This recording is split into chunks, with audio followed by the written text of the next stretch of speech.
네, 안녕하세요. 이번 시간은 원청징수 7강 연말정산 추가자료 입력에 대해서 알아보도록 하겠습니다. 그래서 간단하게 메뉴 알아보고 기출 유형을 한번 같이 살펴보도록 하겠습니다. 자, 처음에 연말정산 추가자료 입력 들어가시면 이런 화면이 나오는데요. 자, 일단은 4번의 F2를 눌러서 불러보시면 되겠고요. 그 다음에 이제 소득명세, 부양가족, 연금저축, 연금저축2, 월세, 주택임차, 연말정산 입력 이렇게 메뉴들이 있어요. 그래서 이 각 메뉴들이 대충 어떻게 있는지 확인하시면 되겠는데요. 자, 첫 번째로 소득명세 같은 경우는 주로 어떤 문제가 나오냐면 이제 그 총괄 합계표라고 보시면 돼요.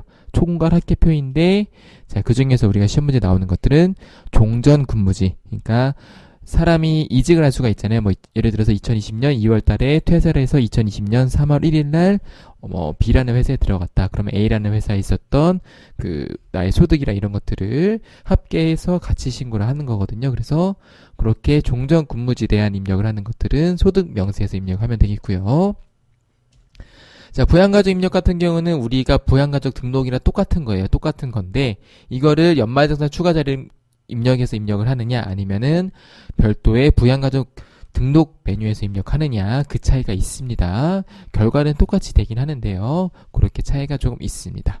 그리고 자, 연금저축 등 같은 경우는 우리가 퇴직연금 또는 연금저축에 따라서 입력하는 문제들이 가끔 나옵니다. 그래서 보시면은 이렇게 구분이 두 개예요. 하나는 과학기술인 공제가 있고 근로자 퇴직연금이 있는데 우리는 대부분 이 문제가 나오고 그 다음에 연금계좌, 연금저축 같은 경우도 두 가지가 나오는데 개인연금이랑 연금저축이 있는데 개인연금 옛날 거거든요. 그래서 대부분 연금저축 문제가 나옵니다. 그래서 퇴직연금이 나오면은 근로자 퇴직연금 여기 구분에다가 얘를 선택해서 입력을 쭉 하시면 되겠고 연금저축 문제가 나오면 여기다가 입력을 해서 이렇게 넣으시면 되겠다. 라고 알 수가 있겠습니다. 그래서 얘는 여기에 대부분 입력하는 문제들이 나오고 얘도 가끔 나와요. 가끔 나오는데 거의 안 나오니까 나오면은 저축 구분에 주택 마련 저축 소득공제 넣고 그대로 차례차례 문제에 있는 대로 입력하시면 돼요. 크게 어렵진 않습니다. 여기 있는 것들은. 그 다음에 자, 연금저축2 있는데요. 얘도 거의 나오지 않는데 출제 빈도가 상당히 낮아요. 근데 만약에 나오면 그냥 문제 주어진 거 그대로 입력만 하시면 돼요. 네, 그 다음에 자, 월세 주택 임차는 조금 자주 나오는 문제예요. 그래서 보통 대부분 월세 세액공제 명세가 입력하는 것들이 나와요. 그래서 임대인명, 주민등록번호, 사업자번호, 유형, 계약면적, 주소지, 계약 시작기간, 연간 월세 뭐 등등 뒤에 더 메뉴들이 있는데 있는 것들을 그대로 입력하시면 돼요. 그래서 지금 봤던 부양가족 명세를 제외한 여기 이렇게 세 개는 있는 대로 입력하면 된다. 소득명세도 있는 데를 입력하면 된다. 부양가족을 좀 따져서 해야 되겠죠. 그 다음에 이렇게 하고 이제 우리가 배웠던 뭐 보험료, 위료비, 기부금, 신용카드 이런 것들은 다 연말정산에서 입력을 한다. 그래서 연말정산이 중요한데요. 자, 연말정산은 이따가 같이 한번 해볼 건데 이런 메뉴들이 있어서 제가 총급액에는 비과세 소득 금액 제외한 총급여가 나오면 거기서 기본공제에 해당하는 근로소득공제에 대해서 근로소득금액이 나오고 그 다음에 종합소득공제가 나오는데 여기 보면 기본공제, 추가공제에서 얘네들이 인적공제였고 보험료 등등등등 있었었고 얘네들은 소득공제에 해당하고 그 다음에 세액공제가 있는데 세액공제 중에서도 뭐 연금저축도 있고 보험료도 있고 위로비도 있고 이렇죠. 그래서 보험 소득공제에 해당하는 것들은 대부분 공적 앞에 공적인 게 붙은 거 세액공제에 해당하는 것은 대부분 사적인 것들. 그래서 이거의 취지는 뭐다? 박근혜 정부 때 우리가 세율 같은 거 늘리지 않고 세수를 확보하기 위해서 소득공제에 있던 것들을 다 세액공제로 바꿨다. 소득공제와 세액공제의 차이점은 큰 제도적인 특징이 뭐냐면 소득공제는 고소득층에 유리해요. 무슨 얘기냐면은 세금이 줄어들거든요. 세액공제는 저소득층에 유리합니다. 고소득층에 불리하고 그래서 세액공제를 하게 되면 고소득층이 세액을 많이 부담하는 재정학적인 효과가 발생하고요. 세액공제를 많이 하게 되면은 고소득층이 불리해져서 세금을 많이 납부해요. 소득공제는 고소득층한테 유리하고 용례 참고로 알아두시면 되겠고요. 시험과는 관련이 없는 내용입니다. 자, 그래서 얘네들은 여기에 입력을 하시면 됩니다. 그래서 뭐 크게 어려운 건 없고 입력을 하시면은 좀 더 쉽게 알 수가 있을 것 같습니다. 자, 그래서 가장 기본적인 문제 92의 전산세무 2급이 가장 기본형의 문제에서 제가 끌어봤는데요. 뭐냐면은 자, 전근무지 근로소득 원천징수 영수증 자료와 연말정산 자료는 다음과 같다. 그래서 요것들을 입력하시면 되겠는데요. 소득명세, 월세주택 임차 차입 명세 및 연말정산 임택을 입력하시오라고 되어 있습니다. 최민국은 무주택 세대주의면 부양가족은 없다. 무주택 세대주의 효과가 뭐냐면 요거예요. 요거 하려면 무주택이어야 되거든요. 그래서 이거는 항상 입력하는 문제로 나오기 때문에 무조건 얘로 나와요. 그래서 이거 나오면은 얘 신경 안 쓰시고 쳐도 되고 그냥 기계적으로 입력하셔도 무방합니다. 그래서 자 92를 한번 같이 한번 요거 1번부터 해볼게요. 요거 하고 같이 해볼게요. 자 일단 얘부터 한번 입력을 해보죠.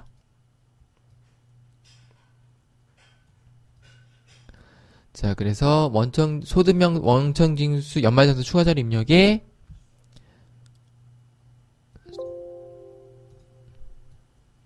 소득 명세 입력하라고 되어 있죠. 그래서 여기서 종전근무지가 보시면은 헷갈리시면 안 돼요. 이거 좀 확대 좀 해볼게요. 자 여기 보면은 주라고 되어 있지만 전근무지 입장에서는 얘가 주인 거죠. 그러니까 결론적으로 요거예요. 전근무지. 그래서 여기다가 입력하시면 돼요. 얘 너무 크네. 잠깐만요. 그래서 여기다가 일단 4번을 불러오시면 되겠고 종전근무지가 주 안전양회 사업자 등록번호 11486061222 2020년 1월 1일부터 2020년 5월 31일까지 근무했고 급여가 1800, 그 다음에 상여가 200, 상여 맞죠? 자, 그 다음에 결정세액이 소득세랑 지방소득세가 얼마냐면 245876, 그 다음에 24587. 자, 그 다음에 보면은 없나? 국민연금 이런 것들이 있을 텐데, 네. 그래서 국민연금 96만원, 그 다음에 건강보험 78만 5천원. 그 다음에 장기요양보험이 49,600원.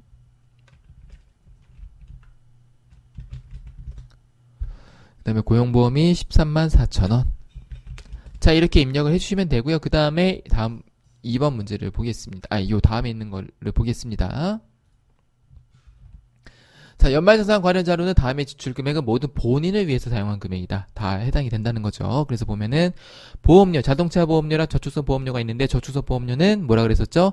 보험료를 낸 거보다 만기에 확인입하는 금액이 더 많으면 보험료는 공제가 안 된다. 그쵸? 그래서 저축성 보험료가 시험 문제 가장 많이 나오기 때문에 저축성 보험료는 안 된다 외우셔도 되고 아니면은 내가 낸 금액보다 만기에 환급받는 금액이 더 많는 보험료는 안 된다 라고 기억을 해주셔서 저축성 보험료를 제거하셔도 됩니다. 자, 위로비에 보니까 치료 목적 허리디스크 수술비가 있고요. 치료 목적이 아닌 한약 구입비가 있는데 치료 목적이 아닌 건 안 된다고 했었었고 시력보정적 악력 구입비가 있는데 얘는 한동 얼마다? 50만원. 그래서 5만원은 공제가 안 돼서 50만원만 입력하면 된다. 자, 교육비는 대학원 등록금 되고 영어학원비는 업무 관련성이 없는 것들은 안 된다라고 기억해 주시면 되겠고요. 자, 기부금은 종교단체 당연히 기부금 되고 종교단체 외의 기부금도 당연히 되겠죠. 자, 신용카드 사용액은 신용카드 3,400만원인데 이 중 800만원은 본인이 군마는 법인의 비용 해당 분이니까 이건 중복 공제가 이중 공제가 안 되거든요. 그래서 개인한테는 이게 인정이 안 된다고 했었죠. 360만원은 허리디스크 수술비니까 얘는 포함이 되는 거고 그래서 보면은 800만원 제외해서 2,600만원만 입력하시면 되겠고요. 자, 현금 영수증은 보니까 250만원이고 이 중 30만원은 대중교통 이용분이고 12만원은 공연 관람 사용분이다. 그래서 요거는 나눠서 입력하시면 되겠는데 보시면은 얘는 입력을 할 때 자 3,720이죠? 우리가 나중에 입력할 때 보면은 요게 아마 도서공연비로 빠질 수도 있는데 자, 그렇게 될 때는 문화공연비, 도서공연비 이런 것들로 빠질 수 있는데 자, 그렇게 되면은 얘는 7천만원 한도가 있고요. 네, 월세 자료는 있는 거 그대로 입력하시면 되겠습니다. 그래서 입력을 한번 해보겠습니다. 자, 얘는 이제 월세 주택 임자부터 해볼게요. 문제에 있는 거 보면은 월세 주택 임자 그쵸? 무주택 세대주니까 얘부터 입력을 하면 이거는 어려운 거 없어요. 그냥 입력하면 돼요. 임부자 63 하나 둘 넷 16 55 49 8. 그 다음에 유형이 보시면 밑에 나오거든요. 다가구 주택이죠. 다가구 주택이니까 2번. 계약 면적이 52. 서울시 영등포구 여의나루로 서울시 영등포구 여의나루로 하나 둘 하나였나? 네, 그리고 임대차 기간은 2020년부터 말일까지. 그 다음에 월세액이 총지금액이 840만원 하면은 자동으로 계산이 돼서 나옵니다. 네. 그래서 요거는 그대로 두시면 되겠고요. 그 다음에 이제 연말정산 입력에 가시면은 이 사람들이 냈던 요 금액들이 이렇게 쭉 나오죠. 그래서 입력이 된 것들을 확인할 수가 있겠고요. 우리가 이제 해야 될 게 신용카드, 보험료부터 해볼까요? 자, 보험료, 자동차 보험료.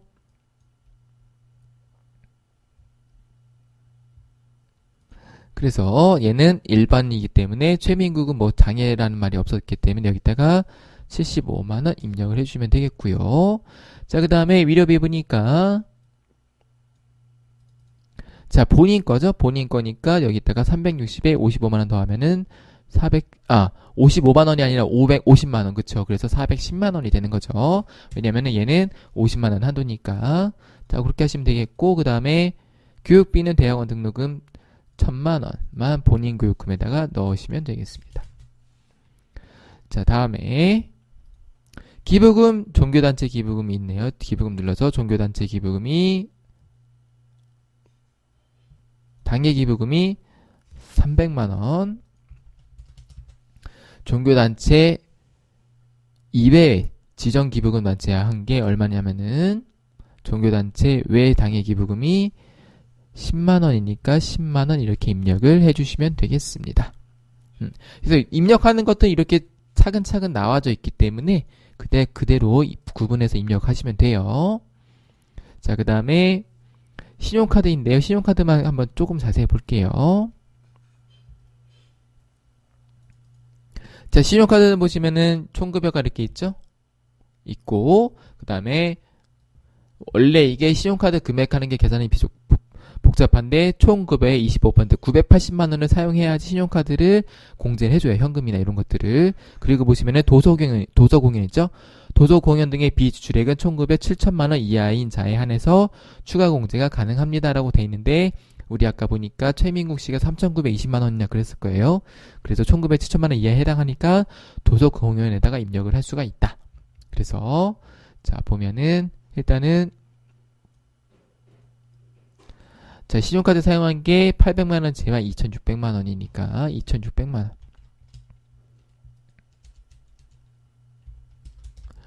그 다음에 현금영수 사용한 게 250만원인데 대중교통이용분이 30만원이 있으니까 이렇게 쓰시면 되겠고, 그 다음에 12만원은 공연관람분이니까 12만원 이렇게 하시면 되겠고, 그 다음에 나머지 금액이 얼마예요? 30에 220에 208만원인가?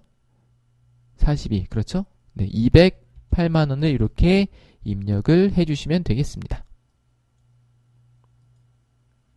자, 이렇게 하면은 이제 다 된 거예요. 90에는 이렇게 해서 다 됐고, 요게 가장 기본형 문제가 되겠습니다. 나머지 것들은 제가 필요한 거면 이제 실습을 해볼게요. 나머지 것들은 다 입력하는 건 똑같은데, 제가 이 중에서 유의해야 될 것들만 몇 개, 이제 실습을 같이 한번 해보도록 하겠습니다. 문제 유형에 대해서 조금 더 살펴볼게요.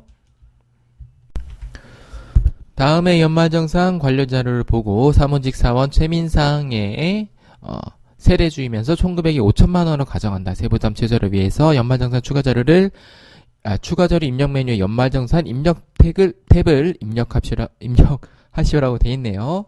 그래서 보면은 보험료, 위료비, 교육비, 기부금, 신용카드 등 사용 공제 요 정도는 기본으로 나온다고 보시면 돼요. 그래서 여기에서 추가적으로 뭐 들어가거나 뭐 방금처럼 종전 사업자 이런 게 들어가거나 월세 세액 공제가 들어가거나 뭐 퇴직연금, 연금저축이 들어가거나 뭐 특이한 것들이 들어가거나 빠지거나 또는 이 안에서 어떤 것들이 들어가거나 빠지거나 이렇게 보시면 됩니다. 그래서 제가 이렇게 월세, 연금저축, 보장성보험, 위료비, 교육비, 신용카드 등 기부금을 색깔을 이번에 좀 나눠봤습니다. 그래서 이걸 한번 볼게요. 자, 보면 자, 추가자료부터 보겠습니다. 배우자는 소득이 없다. 자녀도 소득이 없다. 모친은 소득이 있네요. 그리고 별거도 돼 있다. 그쵸? 자, 그래서 요거를 보시면서 유의 깊게 우리가 지난 시간에 배웠던 것들을 소득공제 확인하시면서 요건들 확인하시면서 같이 보시면 좋겠습니다. 그래서 보험료는 자, 보겠습니다. 본인의 저축소 보험료 안 되죠. 방금 설명드렸죠. 그 다음에 본인 자동차 보험, 배우자 보장성, 자녀 보장성이 있고, 위료비도 보면은 건강 증진 목적이니까 본인이라고 하더라도 안 되고, 자, 그 다음에 보면, 자, 모친의 질병 치료 목적 병원비가 있어요. 그래서 얘는 220만원인데, 제가 위료비를 그랬었죠? 국민이 살아가는데 가장 필요한 것이기 때문에 위료비는 전액 다 공제해준다고 했었었죠. 그래서 이거는 여기 보시면 모치는 그쵸? 요렇게 상황이지만 요거는 된다. 배우자 인플레이션 시스템이 되겠죠. 치료 목적이면. 자, 교육비는 본인 대학원비 되고 본인 대학원비 외에는 대학원비는 다 안 된다. 그래서 모친 노인대학 등록금 안 되고요. 자녀 유치원비는 되겠죠. 자, 그리고 기부금도 본인 종교단체 기부금 되는데 배우자 정치자금 기부금 안 된다. 그래서 기부금에서 가장 중요한 건 요거였어요. 정치자금 기부금은 본인만 된다는 거를 기억해 주시면 되겠습니다.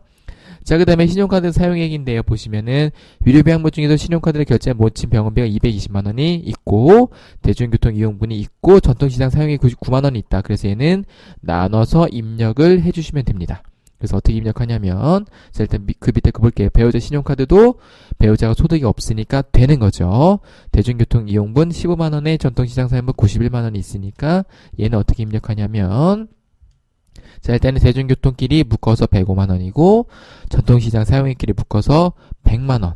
자, 그래서 얘를 입력을 제가 안 넣어놨네. 그래서 얘는 입력하시면 돼요. 이렇게 해서 입력을 한번 잠깐 볼까요?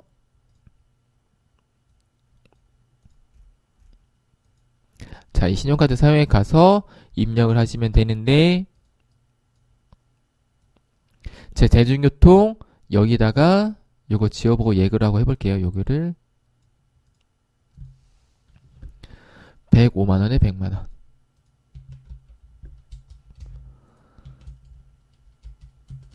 자, 이렇게 넣으시고 현금 영수증 없으니까 없애시면 되겠고 나머지 금액을 요 금액들의 나머지 금액을 넣으시면 돼요. 105만원에 빼면은 1200에다가 700이 600이니까 1800만원인가? 네, 이렇게 해서 넣으시면 되겠습니다. 나머지 금액들은 이렇게 합계해서 넣으시면 돼요. 그래서 더하면은 2005만원이 되면 되겠습니다. 자, 그래서 요 문제에서는 체크할 게 뭐냐면은 이렇게 부양가족이 들어갔을 때 부양가족이 쓴 신용카드 보험료 위로비를 어떻게 할 것인가 요거를 구분해 주시면 되겠어요. 이런 유형이 있고요. 자, 그 다음 보면은 자 90회 건데요. 연말정산 관련 자료 보시면은 자 얘는 뭐가 있냐면은 자 다 비슷한데 일단은 보면은 보장성 보험료인데 피보험자는 공제 대상이 아니게 되겠고요. 그 다음에 보면은 자 요거 이 앞에 게 없네. 이 앞에 게 없는데 죄송합니다. 저 이 앞에 걸 안 넣어놨는데 보시면 되겠고 자 쭉쭉쭉 내려가면은 제가 여기서 넣으려고 했던 게 뭐냐면 요거였었어요.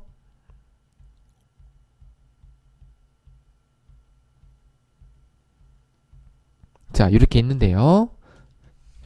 첫 번째로 제가 여기서 포인트를 잡고 싶었던 게 뭐냐면 요거예요. 교육비인데 자 보시면은 대학교 교육비는 된다. 그리고 대학원이 안 되는 거였고 그 다음에 자 초등학교 현장 체험학습비는 되는데 얼마가 한도다? 30만원 한도. 이렇게 체크를 해주면 되겠고요. 자 그 다음에 본인의 정치자금 기부금이 10만원이 넘었을 때는 이하와 초과로 나눠서 입력한다. 이게 뭐냐면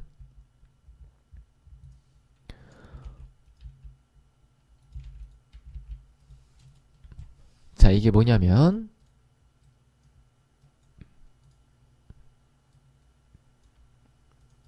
자 우리가 기부금 입력할 때 보면은 정치자금 기부금이 여기 뭐 10만원 이하와 초과가 있죠. 그래서 10만원 이하까지니까 지금 20만원이면 이렇게 10만원 이렇게 입력하는 얘기예요. 이렇게 입력해 주시면 되겠고요.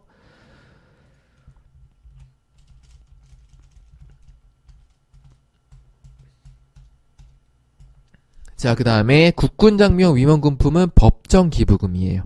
그래서 뭐 천재지변 뭐 이런 것들이랑 국권자료 이런 것들은 자주 나오는 주제인데 이런 것들은 법정 기부금이다. 이렇게 체크하시면 되겠고 월세 주택 임차는 그대로 입력을 해주시면 되겠고요. 아마 무주택자라고 나왔을 겁니다. 그 다음에 신용카드 사용액인데요. 여기 보시면 뭐가 있냐면 특이한 게 자, 일단 회사 경비는 아까처럼 사용한 거는 안 되고 여기 6이 있어요. 중고자동차 구입비는 어떻게 되는 거냐면 중고자동차 구입비의 10%는 공제를 해줘요. 원래는 개별 소비세 대상인 거는 안 되잖아요. 개별 소비세 대상인 자동차나 뭐 요트 이런 것들은 사치제로 보기 때문에 우리가 안 해주는데 그런데 이제 중고자동차 같은 경우는 우리가 필수적으로 필요하다라고 보기 때문에 중고자동차의 구입비 10%를 인정을 해줘서 100만 원에 여기에 미술학원 수업료가 30만 원이 플러스가 되겠습니다. 그래서 나오는 틀은 똑같아요. 똑같은데 이 내용들이 조금씩 바뀌는 거예요. 지금 보시면은 체험학습비가 들어갔고 정치자금 기부금이 나눠 입력하는 거 나왔고 법정 기부금이 나왔고 그 다음에 중고자동차가 나왔다. 나머지는 다 비슷비슷합니다. 자 그리고 여기도 보면은 시력보호적 안경 구입비가 30만 원인 걸 확인할 수가 있죠. 얘 한도도 같이 체크해 주시면 더 좋겠죠. 그리고 미형성형 수술 아니다라고 나왔기 때문에 얘도 인정이 된다. 요런 것들 질병치료는 하나 구입비도 50만 원이니까 인정이 된다. 요런 것들 자 그래서 신용카드를 입력을 하게 되면 어떻게 나오냐면 이렇게 나오는 거예요. 2200에 현금 영수증 130만 원 그리고 전통시장 사용분 나눠서 입력을 해주시면 되겠습니다. 자, 그 다음에 요거를 볼게요. 장현성의 2019년 연말정산 자료인데, 자동차 보험료랑 저축성 보험료 나오니까 저축성 보험료는 짝대기 해주시면 되겠고, 그 다음에 뭐가 있냐면, 쭉 보니까, 자, 월세가 이렇게 있고, 여기까지는 노말해요. 그렇죠? 우리가 이 전과 이제 봤던 거랑 똑같죠. 입력 그냥 쭉 하시면 되는데 이제 뭐가 나왔냐면 이게 나왔네요. 퇴직연금. 그래서 본인 불이익이 120만 원이 있으니까 요거는 그대로 입력하시면 되겠습니다. 그래서 입력을 해보면 자 연금저축 1이랑 2가 있는데 대부분 여기서 나와요. 그래서 지금 보면은 퇴직연금이죠. 퇴직연금이니까 근로자 퇴직연금. 그래서 여기 클릭하시면은 이렇게 나오거든요. 퇴직연금 넣어주시고 자 코드가 있는데요. 지금 어디냐면 우리은행이죠. 우리은행. 그 다음에 계좌번호가 120-350-120. 납입금액이 120만원 하면은 자동으로 계산이 되겠습니다. 이거는 지금 92의 거라서 약간 조금 연동이 안 될 수 있는데요. 만약에 공대대상 금액이 안 떠도 그냥 무시하시면 돼요. 이대로 입력만 하시고 끝내시면 됩니다. 그 다음에 이 다음 거 회차도 보면은 자 똑같은데 자 그래서 무주택자 나오니까 월세 입력하시면 되겠고 그 다음에 쭉쭉쭉 하시면 되는데 자 자녀가 22살이니까 논술학원비는 안 되는 거죠. 그렇게 하시면 되겠고 그 다음에 자 여기서 뭐가 있냐면 요거예요. 연금저축 요걸 가지고 하려고 제가 넣은 거거든요. 그래서 연금저축이 나왔을 때는 요때는 여기에다가 입력하시는 거예요. 연금저축으로. 이게 코드가 있을지 없을지 모르겠네요. 일단 해볼게요. 국민은행 있네. 그래서 계좌번호가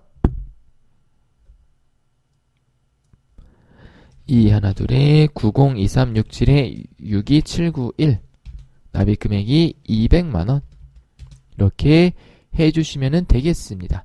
그리고 여기 보면 연도가 2015년이라고 나오는데요. 이거는 뭐냐면은 옛날 거는 개인연금저축인데 얘는 아마 나올 일이 없어요. 그래서 얘는 그냥 무시하시면 되고 얘로 넣으시면 되겠다. 이렇게 생각을 해주시면 되겠습니다. 자, 그 다음에 보면 아이고 이거 슬라이드가 안 돼 있는데 자 아래는 최민호 사원인데 자 부양가족 대입 수정해서 완성한 연말정산 입력택을 입력해서 작성하시라고 되어 있습니다. 그래서 보시면은 여기서는 우리가 챙길 게 뭐냐면은 요거예요. 첫 번째로는 요거. 고등학교 학비였는데 학업상의 위유로 외국에서 생활하고 있는데 얘는 제가 뭐라 그랬었죠? 배우자, 자녀는 따로 생활해도 된다 그랬었죠. 그래서 요거 챙기시면 되겠고, 우리가 아까 봤던 시력 보정기 안경 구입비가 나온 거를 확인할 수가 있겠습니다. 자, 그 정도만 체크를 하시면 되겠어요. 나머지는 방금 전에 있던 것들이랑 다 똑같기 때문에 그대로 하시면 되겠습니다. 자, 그리고 연간 총급여가 1,700인데 일용근로소득 총급여 1,200을 빼니까 근로소득이 500이어서 얘는 배우자는 기본고지 대상이 된다까지 체크를 해주시면 되겠습니다. 자, 다음에 요게 하나 더 있구나. 자, 그리고 우리가 아까 봤지만 도서공연 사용액은 뭐다? 총급여가 7천만원 이하만 가능하다. 그래서 아마 이거 입력했을 때는 7천만원 이하가 나왔을 거예요. 그래서 요거를 구분해서 입력을 해주시면 돼요. 요렇게요. 나머지는 똑같죠? 합계해서 넣어주시면 되겠습니다. 자, 그 다음에 84회 전산세무 1급인데요. 여기서는 제가 체크할 게 뭐였냐면은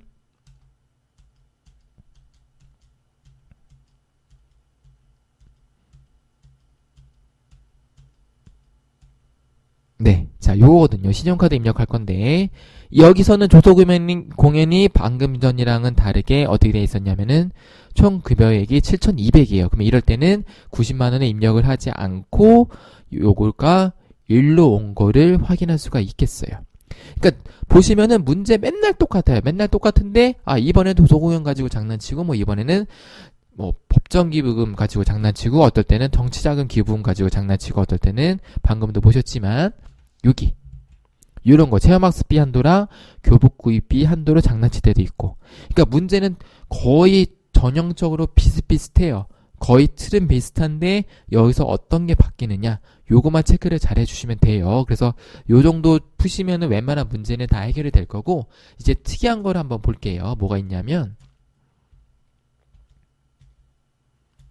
자, 요거 87회 전산세무 1급인데 뭐가 나왔냐면은 나오지 않던 게 하나 나왔어요. 이게 뭐냐면은 소득처분 상여금액이 300만원이 발생했다는 게 있는데 요거는 어디에 입력하는 거냐면 소득명세에 입력하는 거예요. 제가 아까 체크 안 했는데 어디냐면은 소득명세의 주 사업장에 이거는 이제 해당되는 거에 넣으면 되는데 아마 요게 율로 나올 가능성이 높습니다. 그래서 여기다가 과세 대상 추가해서 인정상여 추가해서 소득처분이 뭐냐면은 이게 우리가 나중에 법인세에 들어가는 거죠. 그래서 아마 전산세무 2급에서는 거의 나올 일이 없을 것 같고 전산세무 1급에서 나올 가능성이 높을 것 같아요. 법인세와 관련된 게 소득처분 상여, 그쵸?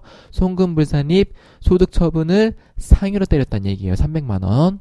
그래서 이 금액이 여기에 이렇게 때리면은 나중에 연말정산할 때 근로소득에 포함해서 과세를 해야 되거든요. 그 금액이 여기에 들어가는 거예요. 과세 대상 추가, 인정상여 추가에 300만원. 그래서 인정상여 추가분. 소득처분이 상여니까 인정상여가 되는 겁니다. 그래서 여기다가 이렇게 입력을 하는 문제가 87에 나왔었으니까 이게 언제 나와도 이상하진 않은데 거의 나올 가능성은 좀 적긴 합니다. 그래서 요거까지 같이 정리를 해주시면 좋을 것 같습니다.